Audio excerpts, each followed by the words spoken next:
The other day my mom met up with one of her neighbors and mentioned something about my planning skills. "I know exactly what you mean," exclaimed the neighbor's son with whom we used to play together as kids. Then he progressed to tell my mom a story of how once we, a group of kids living on the same street, decided to go to the movies. I don't remember any of this, but apparently I planned the whole thing, from choosing the movie, organizing funds, getting the tickets and planning our journey to and from the cinema.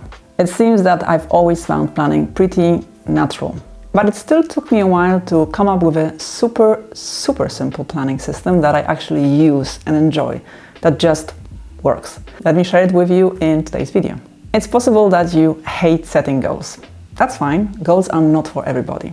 I can be a very goal-oriented person, and it took dating my process-oriented boyfriend who doesn't need goals to learn that there's a lot of beauty and value in letting curiosity shape my long-term actions. Good news, my system works no matter if you set or don't set long-term goals. As long as you write down things that you need to do, you can use it.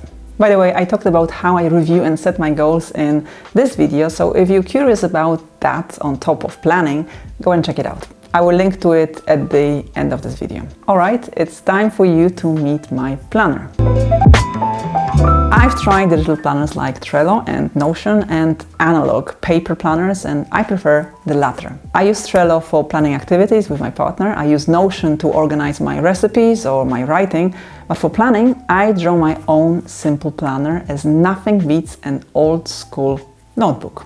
There are positive and negative aspects of any type of planner, so I won't be trying to convince you which one is for you. If you're into keeping everything digital, you can easily recreate my planning system digitally. If you don't want to draw lines yourself, you can use a word processing program to create all the sections and print them out later. It's all up to you. If you wondered why I draw my planner, I do it because after trying out a few planners, I could never find one that would give me as little as I needed. I don't want to track irrelevant things like how many glasses of water I had or have inspirational quotes on every single page. So I picked and mixed whatever worked for me in various planners and left out what simply didn't. So what goes into my planner? My habit trackers, my calendar, my yearly goals that are then chunked up into monthly and weekly tasks, together with tasks that inevitably come up on the way. I review my goals monthly. I don't do quarterly planning or reviews. I did them in the past and found that they simply didn't bring much into my life. As I am not focused on the destination, but on the journey, I choose to track my progress, not to rush and have a corporate approach with quarterly planning. My daily to-do lists go onto this simple whiteboard. Again, I don't want a corporate-looking board at home, and this one is portable and sturdy enough to do the job. Think of it as a glorified piece of paper. Now, this is what my planner looks like. It's a dotted B5 notebook with 2 bookmarks, and it gives me a lot of space for notes. It's flexible, so I can use it for notes and anything else, and easily lasts 2 years. Less is always more.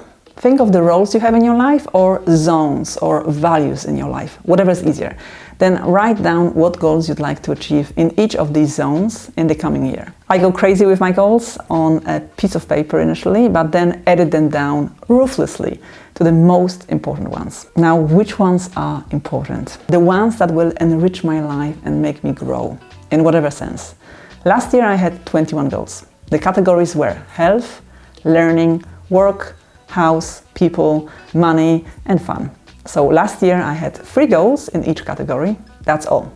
Less is always more. I write down my final list of goals in this section.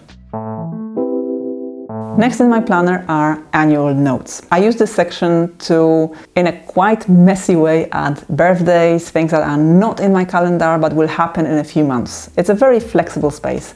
I still find it useful, so I keep drawing it. You might not find it useful and might choose not to and use a calendar instead. Now comes my habit tracker. As I said in my goal setting video, it's important to recognize which tasks are goals and which ones are habits. Sometimes it's much better to focus on following a system, to form a habit instead of dwelling on a goal. Some activities don't even make sense as goals. Enlightenment would be an unrealistic goal, but adding meditation to my tracker and aiming to spend 15 days a month meditating for at least 15 minutes could shed a bit of light on how crazily my mind works. I find that using a habit tracker lets you make it more about the process, not the outcome. For example, I don't currently have a specific goal about yoga, but complete yoga challenges and I develop just because I aim for a certain number of sessions of yoga in a month. So my regular practice is the only goal. I draw my habit tracker, but you can buy one on my website. It's very simple and designed to work in exactly the same way. The monthly planner is next. I draw a simple calendar and set about 15 tasks to complete in the month. 5 most important ones, then those of secondary importance, and some extra ones. The idea is to complete the first 5 before tackling the other 10. So these first 5 are always related to my annual goals. The rest is a mix of whatever also needs my attention. Always aim for completing the first 5. If you notice yourself skipping work on them and working on the other goals, you're very likely positively procrastinating. If that happens, notice your behavior and recommit to completing those most important tasks when you review your goals by the end of the month. I keep a small section under the calendar exactly for that, prompting me to recognize what went well and what I learned and recommit to my uncompleted goals. Weekly tasks follow the same format, together with an intention for the week ahead.